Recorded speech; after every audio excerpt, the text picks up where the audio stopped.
Hello, fine folk. Welcome to the channel and welcome to Spellforce Conquest of EO. So this is my just downloaded this this morning today. So I'm gonna have a look. I did have a look at the tutorials, but they just basically text tutorials. So unfortunately, I can't go through those. So it's just a matter of going through the game and seeing what happens. So I'm gonna click on Start Campaign, and we've got a couple of choices here already. Be an alchemist and master bottled elements. What's a bottled element? Okay, so it tells you I prefer big armies but will happily sacrifice individual units. You prefer quality over quantity and buff up. Oh no, I can't be bothered with that. Custom mage. So I'm not sure whether to go for this one or this one. Let's go for the alchemist, okay? So his school is crafting's alchemy, and his primary school is nature, and secondary school enhancement. But I'm not sure about this one. Dev. Uh, no, I'm gonna go for this one. Okay, click on continue. And choose your starting location. So I think the Golden Field looks nice. A challenge medium. Well, could we do that one? Let's go for the Golden Fields, I think. Okay. And select antagonists. So leave it all at random. I don't know who the antagonists will be. Continue. And let's go to balanced mode. Should we leave it on that? Should we go for balance? Just leave it on Explorer, I think, because we're just starting out yet. Start campaign, and off we go. So, like I said, I've never played this before. This is the first time. So we do a lot of this on the channel, first time plays. So I'm going to go in this as a complete beginner and see if we can learn what the game's about. So it looks good so far. And the loading is going to finish shortly, I hope, and we can get on with the game. So here we go. When a message from your master told you he had discovered a way to channel the Allfire and urged you to come to his tower, you quickly gathered your entourage and set out. The letter contained little more than his note, with a small flute, exquisitely carved and bearing your master's sigil. Sigil, I think it means? He seemed to fear running afoul of the Circle of Mages, the most powerful covenant of magic users on EO. His tower, now before you, bears sign of a terrible battle having raged there before. So, we've got a couple of options at the top, which I can't see what they are at the moment because I'm mousing over them, nothing happens. So I'm going to say go to the tower immediately. This will end the adventure. Oh, what do you mean end the adventure? I can't click next. I can't go preview, so I have to click that. Welcome to Spellforce, Conquest of EO. We're going to say EO, even though it might be EO.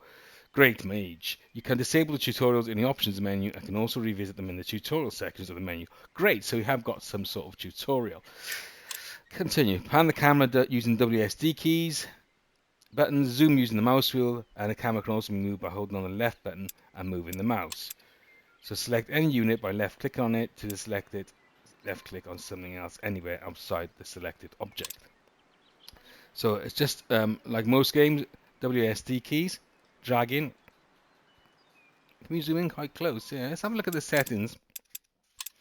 And we've got full screen, yeah. Okay, that's fine. So we've got everything on 4K. Right, so we're awaiting orders. So I said I think we'll have to go to this Master's Tower. So let's click on that. Oh, hang on, what's it say? This is a stack. Stacks can contain several units, but are limited to only one apprentice or hero. Use stacks to explore the world, battle enemy stacks, and resolve adventures. Clicking left button on the unit's portrait in the stack panel below will display its abilities. Cool, okay. And select this stack and move the cursor over the hex you want to move to. A path is shown displaying which route the stack will take and how far it will move in your turn. Each unit has a limited number of movement points each turn, and some hexes require more points to move through. Right click to move the selected stack to the target location. Okay, so we're going to go to the tower. So I'm going to right click the tower, and it says the corpses and debris marking the fight inside the great hall of your master's tower fill you with grief for him. Instinctively your hands go to the flute he sent you with his letter. You trace the fine carvings with your fingers, and memories of your time here flood your mind. Suddenly the flute seems to hum and vibrate, and a small sound emanates from it. Examine the flute. The sound morphs into a flute melody, and with it shadowy images slowly begin to appear across the hall. Figures take form, becoming more solid and taking the shape of two groups facing each other, weapons drawn. You see your old master leading one of the groups. This must be the battle for the tower. So, revisit the battle, leads to combat. Oh, I already know what happened. Oh, let's revisit the battle, combat tutorial. So, here we go, into the battle. So we've been to the tower, something's happened, our flute's gone funny, and now we're inside battling. Combat is the heart of your path to victory. It is played in alternating turns and ends when one side has been vanquished. The defending army begins. Continue. Who are they? Oh, it says guard. Not God, guard. A lizard creature. Now it's your time to act. Select individual units and give them orders. Once everyone has acted, end your turn. Each unit has 3 actions. So the 3 actions being the 3 diamond things here, look. Available per turn. You may spend all of them to attack, execute abilities, or use up to 2 for movement during your turn. So, what should we do? I think I'm just going to move... Can I... Okay, it's going to tell us here, Dwarven Pyromancers are masters of elemental damage with that sort of icon that cast fireballs from afar. They are weak in close combat, but have several useful spells at their disposal. Elemental weakness makes enemies more susceptible to elemental damage, while Flame Armor improves the defense of one of your own units. So, it depends if these take elemental damage. So it says... elemental weakness, but we don't know if they have any weakness. And flame armor improves defenses. So they've got flame armor, I presume. Continue. So if we put, I don't know whether we should put them somewhere where they can't be hurt. So I'll put them there, I think, for now. So who we got here? These guys. Ooh, Phantom Warriors. These Phantom Warriors are ethereal creatures with high physical and elemental resistances. Why is this elemental stuff? No, doesn't tell us. Perfect for this opponent, as demons deal with these types of damage. Their white damage attacks bypass the opponent's elemental resistance and armor. Instead, the attacks are mitigated by their lower willpower. Well, I don't know what that means, but there you go. So let's move them here on the flank. Oh. And who are these guys? And move them there as well, I think. And this is our hero. Oh, is he our hero? Ice Golem. He's an elemental being, very good in defense and taking the brunt of most enemies' attack. Instead of attacking, you should guard with it so it takes even less damage during the opponent's turn. Its Cold Snap ability can be used to damage and debuff enemies around it, but isn't very effective against demons. Now, who are we fighting? I'm just going to put this guy by here. And can we... No, we can't. It looks like we're out of range here. I don't think we can retaliate. Oh shit, no. Oh. The unit just retaliated because it was attacked in melee combat. Each retaliation uses an action, so if a unit retaliates 3 times, it cannot further retaliate and won't have any actions left on its own turn. Okay. That's good. So let's go for these again.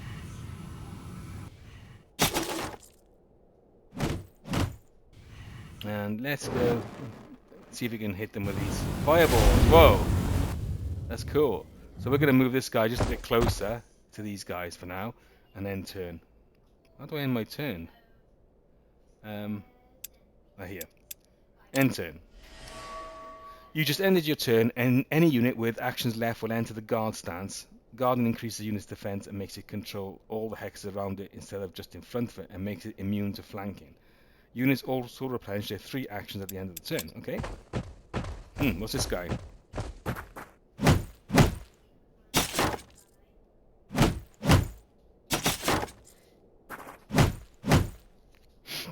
Some abilities may confer status effects on a unit. These can be beneficial, such as protection, or harmful, such as bleeding or burning. Status effects usually last for the remainder of the battle, but can be cleansed by some abilities.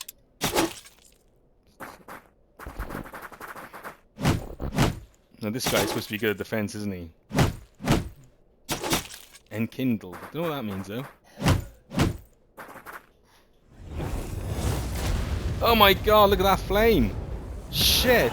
And now I'm burning! Holy manoli. Is this my turn now? So let's... abilities. Some units have special abilities they can use in combat. These can be magic spells, devastating area attacks, or means of healing others. Abilities require focus, which is this blue stuff, to use, as well as a number of actions. Focus is a finite resource within a given battle, so use it wisely. Use a unit's action bar, the bomb, to navigate through its abilities. So what have we got here? Elemental weakness, flame armor, fireball, guard, melee attack, move, and what's this? Use item. So I'm gonna go for elemental weakness. Oh, it says resisted. That's good. And then let's click on this guy and go attack them. So they got minus 18 now. So can I attack with this guy? Oh yeah, minus 9. And they're dead. So can we... Let's attack these as well. Oh, I can't. I've got nothing left, have I? How do I know how many points I got left?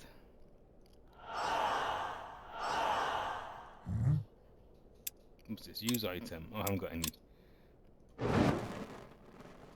Okay, so we've got nothing left. We've got end turn.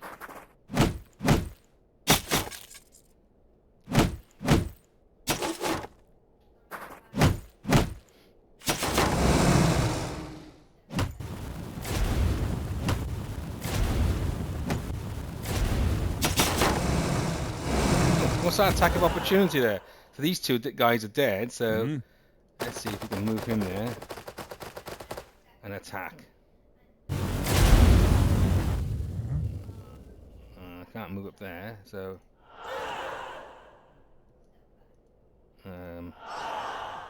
why can't these guys move? Oh, they got nothing left, have they? Gotta wait. Oh, yeah.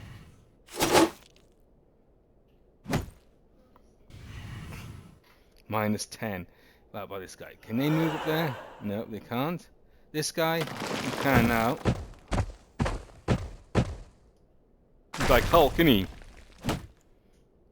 Me, Hulk. So end turns appeared, so we can't do anything else. Click on... And what's this here? H? Toggle outline. What's that? Oh, you don't need that, do we? Toggle hex grid. We don't need that. Okay. H. End turn. I think these are going to die. What about, what's this here? Fireball, Grand Flame Armor, and Element. Let's do Elemental Weakness on this guy.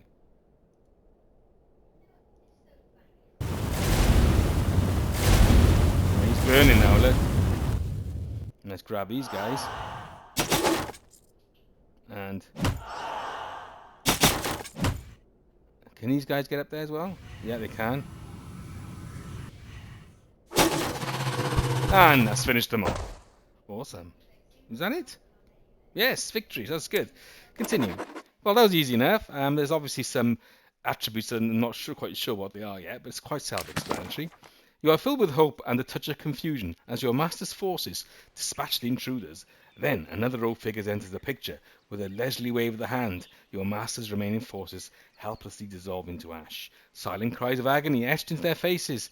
The ash is scattered to the wind, and the robed figure walks towards the stairs as if nothing happened. So we're going to follow them.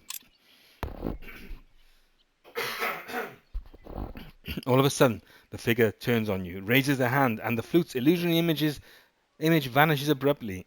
Did the magic end? Or did the robed figure cast some kind of abjuration to prevent being spied upon? You find yourself nervously looking around for any sign that the robed figure is still here. But the tower lies empty now. Impressions of the fighting still play on your mind.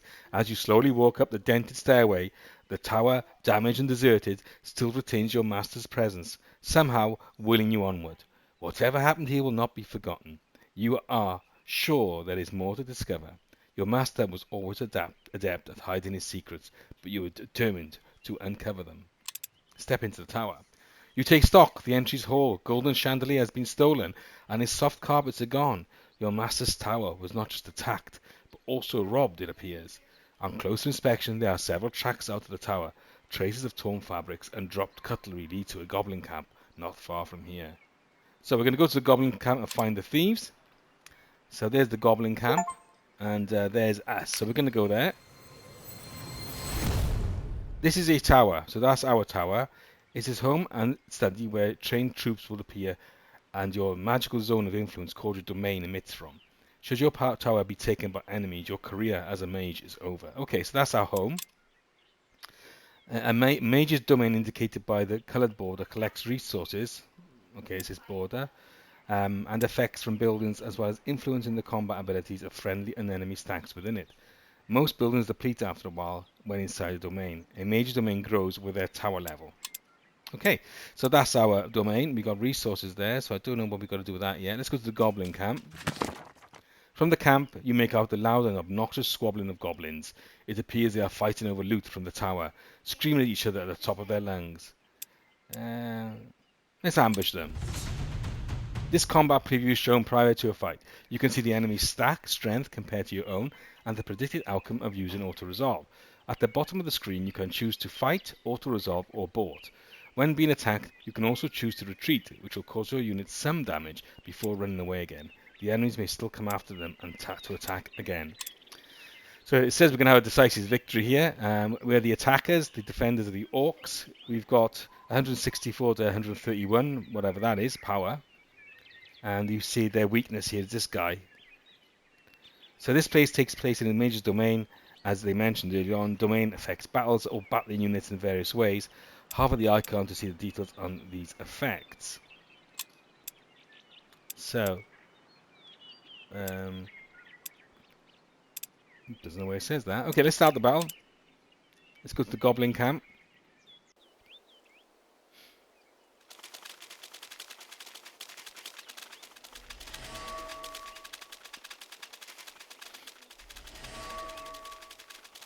We going? Is there a way to rotate the screen here? Hang on. Game. No audio.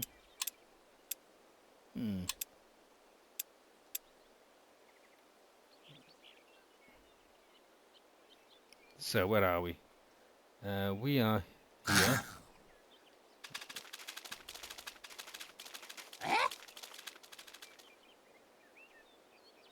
Goblin brawlers. I'll go there. We going? Why am I the goblin brawlers? Huh? Oh. Eh?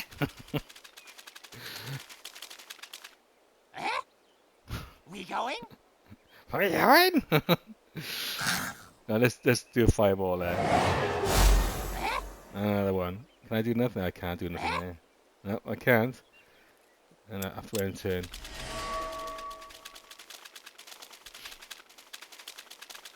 No, coming out now, look. Archers, oh shit.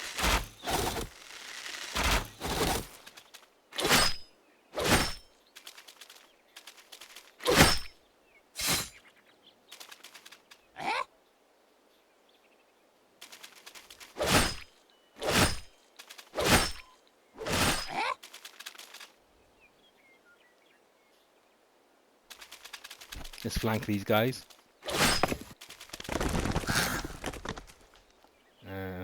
What's this?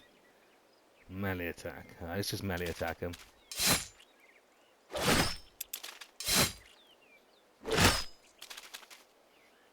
Have we got any more? We've got end turn now. No, those bloody arrows.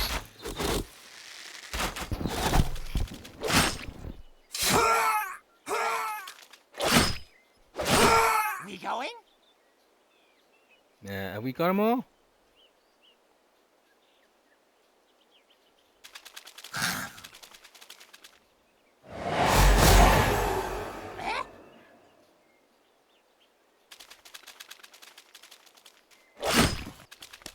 Do we need to break this wall down?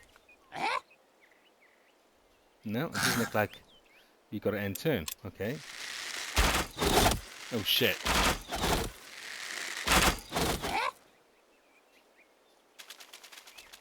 These should be easy pickings now.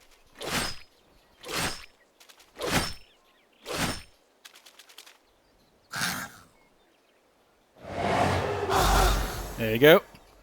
We won the battle. Victory. Okay, that's good.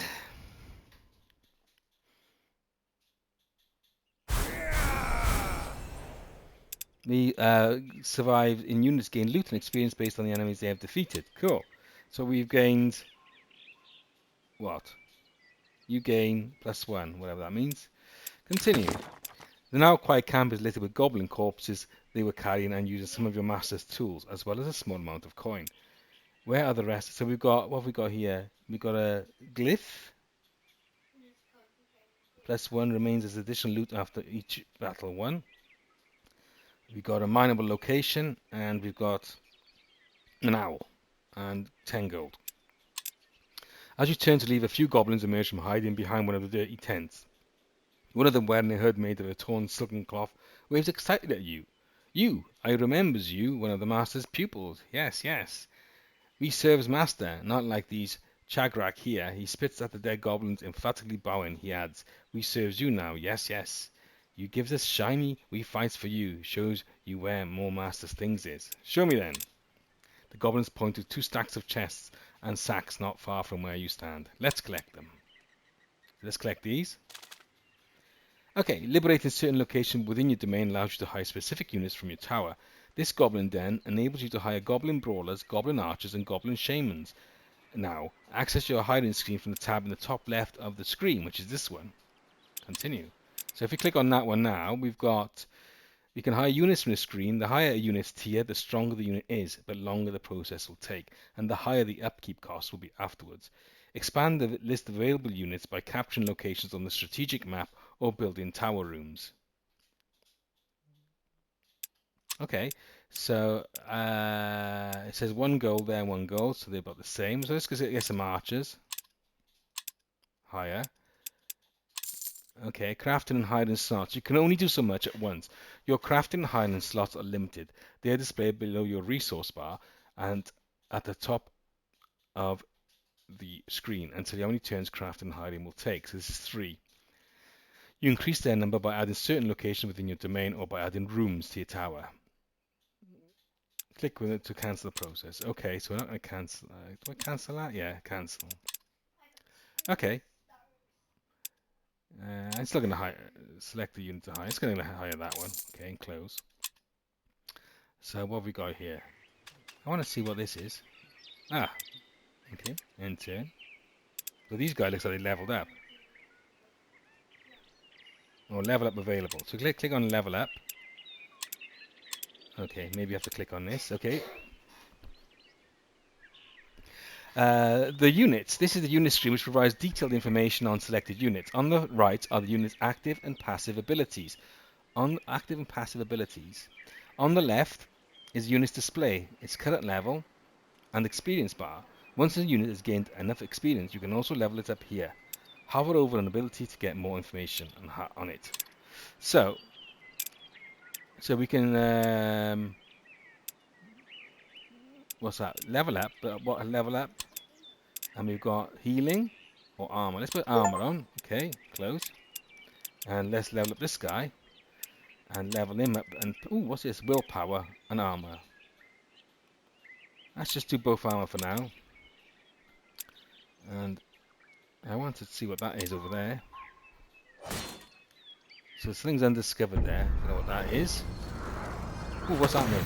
You wander the old familiar rooms of the tower, lost in memories of your time here as an apprentice. The place was clearly searched through before the goblins ransacked it. Your master's crafting room has been depleted. Most of the other chambers ravaged. Whoever did this left no stone unturned. Let's go to the library. Buried beneath a toppled bookcase in your master's gutted library, you found his old grimoire. Reverently, you open the heavy tome. Many of its beautifully illustrated pages have been torn out, where you see bits and pieces of your master's illegible script. He was always secretive about his arcane research, often writing in code. So we're going to try to decipher the grimoire. And this needs further studies. You look for the spells he taught you carefully, fighting the large pages to one of the bookmarks attached to the spine. You can indeed make out some of the basics, others you can almost decipher. Right. You gaze around the room, imagine a treasure trove of arcane knowledge hidden among the scattered scrolls and torn books. A lifetime of magical study at your disposal. I will not leave until I've recovered my master's knowledge. Right, okay, I'm not quite sure what that was supposed to be. So we've got this one here, Grimoire. And the Grimoire is a source of constant discovery and mystical knowledge. There are many pages in it, each belonging to a certain school of magic. You can select unknown spells or secrets to research and cast spells directly from its pages once you have mastered them. Explore the world and grow your knowledge to uncover new pages. Okay. Use the bookmarks at the bottom to navigate between the pages quickly. So there's these bookmarks. Build the alchemy lab in a room in your tower. Invest. Okay, where was I? So, how can we do this though? Start research. What's this? To research a spell or secret from your grimoire, select the research button below its entry. This process will take time based on your research points, which are these, and may require you to accomplish certain actions or spend ingredients to support your study. Okay, that's in progress. What's this? To cast a spell, you must select it from your grimoire and amass the required mana, which is this, blue stuff, to pay its cost, which might take several turns. Each day you automatically invest mana towards completing the spell. This investment is limited by your mastery, which is this one, which limits how much mana you can spend on spellcasting each day. Once it is ready, the indicator on the top left of the screen will flash, and you will be able to cast the spell. Okay, that's 9 turns, I think. Right, I think this we can get out of here now. That's just like a research book, isn't it? That's a spell that we just done. Research finishes in 1 turn, and we are in summoning Enchanted Wisp. Okay, so what's this here? Harvestable location. Move a unit that is able to harvest or mine, for example, workers onto it, and extract valuable resources. This takes several turns. Moving your unit off the location will stop the process. But we haven't got any workers, have we? I don't think. Anyway, I think that's a good spot to leave it, and it's quite intriguing. It's quite a good game, actually, so far. I like it. So we're going to carry on with another one in another episode. We'll carry on from the same story. I hope you enjoyed it. Don't forget to leave a like, and we'll create a playlist for this in our channel so you can see the series. So until then, arrivederci and Merry New Year!